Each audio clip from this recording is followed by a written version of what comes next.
Hello बच्चों, समाज वाटिका channel में आप सबों का स्वागत है। मैं विमल सर।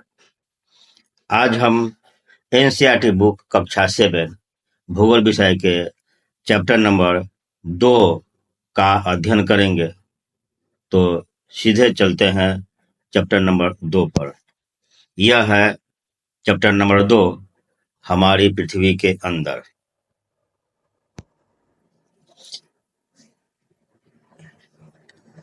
हमारी पृथ्वी एक गतिशील ग्रह है। इसके अंदर एवं बाहर निरंतर परिवर्तन होता रहता है। क्या आपने कभी सोचा है कि पृथ्वी के आंतरिक भाग में क्या है? पृथ्वी किन पदार्थों से बनी हुई है? इसमें सबसे जो पहला पंक्ति है उसमें लिखा हुआ है, हमारी पृथ्वी एक गतिशील ग्रह है। तो गतिशील का मतलब हुआ पृथ्वी हमेशा घूमती रहती है, गति करती रहती है।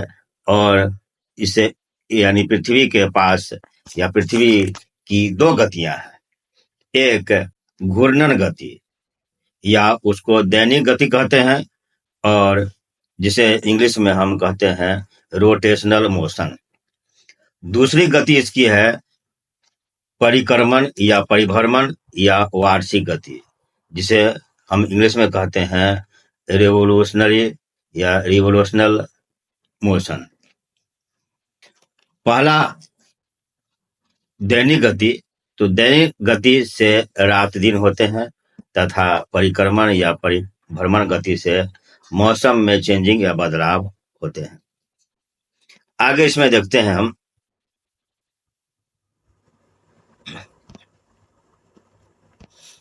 पृथ्वी का आंतरिक भाग। पृथ्वी का आंतरिक भाग एक प्याज की तरह पृथ्वी भी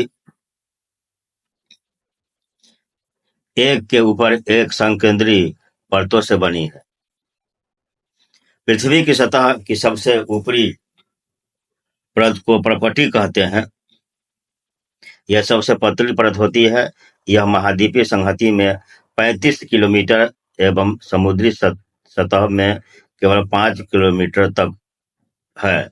महाद्वीपीय संहति मुख्य रूप से सिलिका एवं अलुमिना जैसे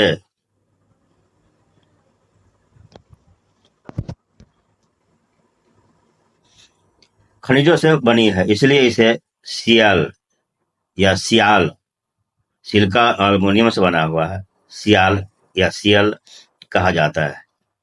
महासागर की परपट मुख्यतः सिलिका एवं मैग्नीशियम से बनी है, इसलिए इसके सीमा यानी सिलिका अल्युमिनियम सी और मैं सीमा कहा जाता है। परपटी के ठीक नीचे मंटल होता है, जो 2900 किलोमीटर की गहराई तक फैला होता है।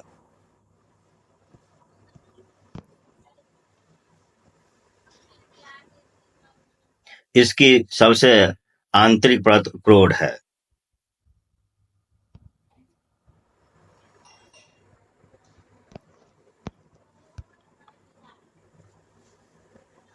इसकी त्रिज्या लगभग 3500 किलोमीटर है।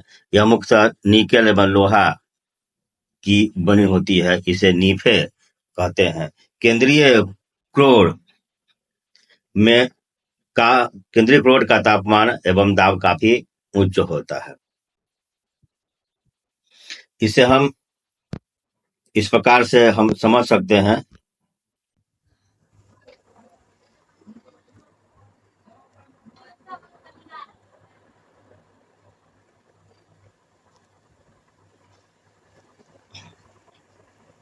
यह है भूपर्वती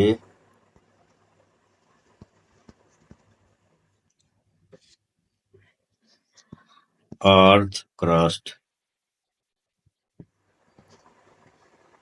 दूसरा प्रवार जिसे मंटल कहते हैं, और तीसरा भूक्रोर जिसे अर्थ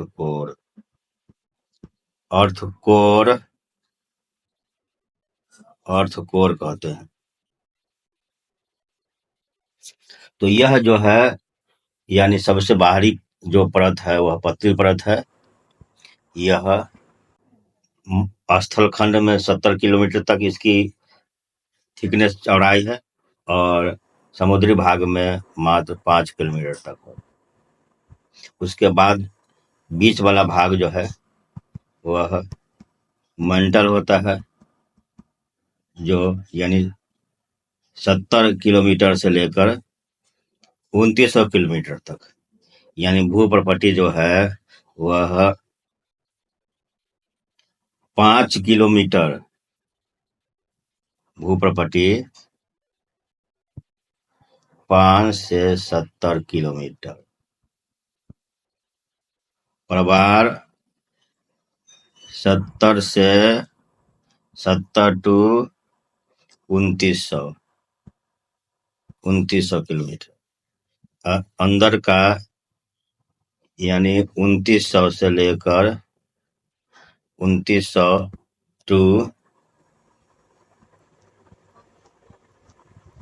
जैसे राउंड फिगर में 6400 किलोमीटर तक है। यानी सबसे ऊपर में भूप्रपट्टी, उसके नीचे प्रभार और सबसे नीचे यह जो है वह क्रोर यानी कोर का भाग है। इसकी चौड़ाई 5 से 70 किलोमीटर तक, मेंटल प्रभार 70 से 2900 किलोमीटर तक, और नीचे जो है सबसे नीचे 2900 से 6400 किलोमीटर तक इसकी गहराई है। और एक बात और कि पूरा जो आयतन है उसका यानी यह जो भू प्रॉपर्टी है पूरे आयतन का मात्र 1% है। दूसरा प्रभार जो पूरे पृथ्वी के आयतन का 84% है, और नीचे का जो भाग है वह टोटल का 15% है। तो इससे स्पष्ट हो गया कि पृथ्वी के अंदर में जो बनावट है या जो उसकी संरचना है वह मुख्य रूप से या मुख्यतया या मोटा मोटी तौर पर हम उसको 3 भागों में बांट सकते हैं, 3 परतों में बांट सकते हैं। एक भूप्रपट्टी, दूसरा प्रभार और तीसरा भूक्रोर। इसके अलावा भूप्रपट्टी जो है भूप्रपट्टी यानी क्रस्ट, यह इसे हम सियाल कहते हैं, यानी सियाल सिलिकॉन और अल्युमिनियम नामक तत्वों से बना हुआ है, इसलिए उसका SI और Al मिलाकर इसको सियाल कहा जाता है, क्योंकि क्रस्ट में सियाल और अल्युमिनियम अधिक मात्रा में पाए जाते हैं। दूसरा जो मेंटल, इसको कहते हैं सीमा, SIMA, यानी सिलिकॉन और मैग्नीशियम। मेंटल वाले भाग में सिलिकॉन और मैग्नीशियम नामक तत्वों की प्रधानता है, इसलिए इसे हम सीमा भी कहते हैं। नीचे का जो कोर का भाग है उसको हम नीफे कहते हैं।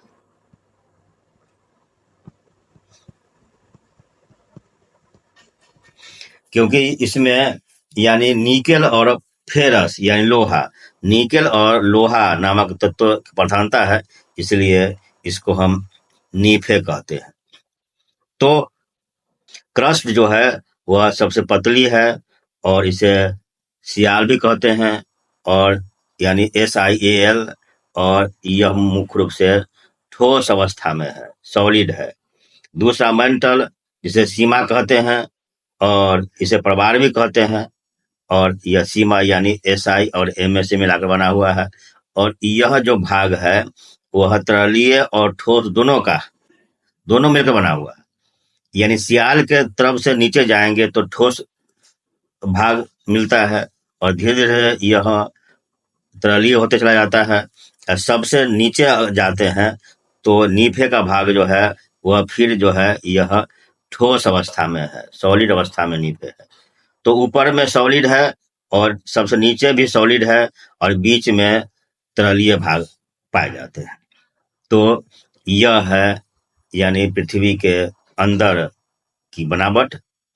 और यानी एक बात और कह देना चाहते हैं कि जैसे जैसे हम पृथ्वी के अंदर में जाते हैं ऊपर से, वैसे वैसे प्रत्येक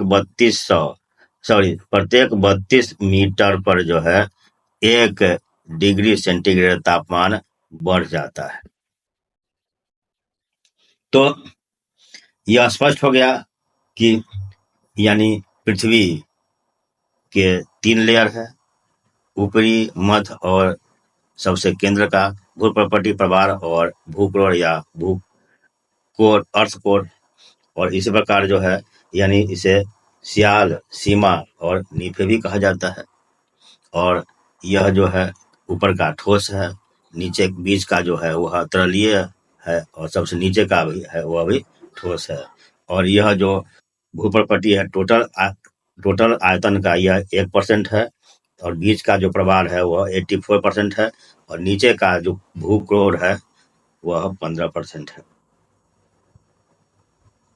इसे आप यानी इस वीडियो को अब पॉज करके इसे आप देख लेंगे, समझ लेंगे, फिर आगे बढ़ेंगे।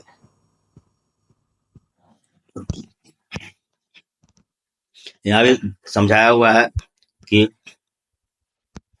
यह महाद्वीपीय प्रॉपर्टी या महासागरीय प्रॉपर्टी है। यहाँ देख रहे हैं कि महाद्वीपीय प्रॉपर्टी महाद्वीप है और सागर और सागरीय प्रॉपर्टी है। तो यहाँ यानी यहाँ यह जो लेयर यहाँ जो दिया हुआ है लेयर, यह नीचे का मेंटल का है और ऊपर जो है वह क्रस्ट है। तो स्थलीय भाग में इसकी चौड़ाई काफी अधिक है और यहाँ जो है चौड़ाई जो है वह कम है। सागरीय भाग में कम है और स्थलीय भाग में अधिक है। यहाँ पर दिया हुआ है बॉक्स में, विश्व की सबसे गहरी खान दक्षिण अफ्रीका में स्थित है तथा इसकी गहराई लगभग 4 किलोमीटर तक है।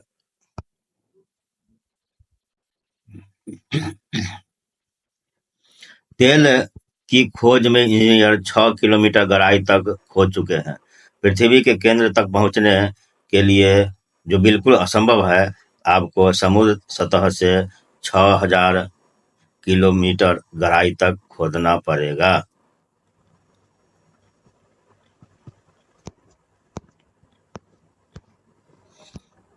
यहाँ दिया हुआ है पृथ्वी के आयतन का केवल 1% हिस्सा ही प्रॉपर्टी है।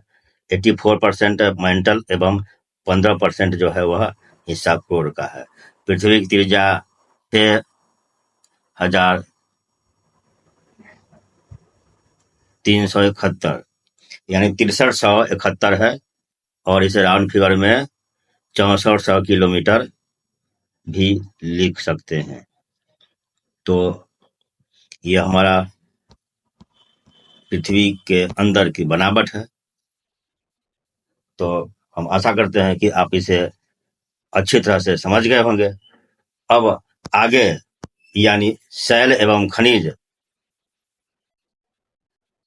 का अध्ययन करने के लिए हम अब दूसरे वीडियो में आएंगे, क्योंकि यह वीडियो थोड़ा लंबा हो रहा है, अतः इसे हम यहीं पर समाप्त करते हैं और यह कहते हुए कि फिर हम अगले वीडियो में इस लेसन के अगले भाग के बारे में हम लोग पढ़ेंगे। तब तक आपको यहीं छोड़ते हैं, लेकिन इससे पहले आपसे हम रिक्वेस्ट करते हैं कि आप इसे शेयर और सब्सक्राइब तथा आप इसे यानी बेल आइकन को भी दबाएं ताकि आप को इस चैनल से वीडियो हमेशा मिलते रहे। तो इसी के साथ हम मिलते हैं अगले वीडियो में। तब तक के लिए जय हिंद, जय भारत।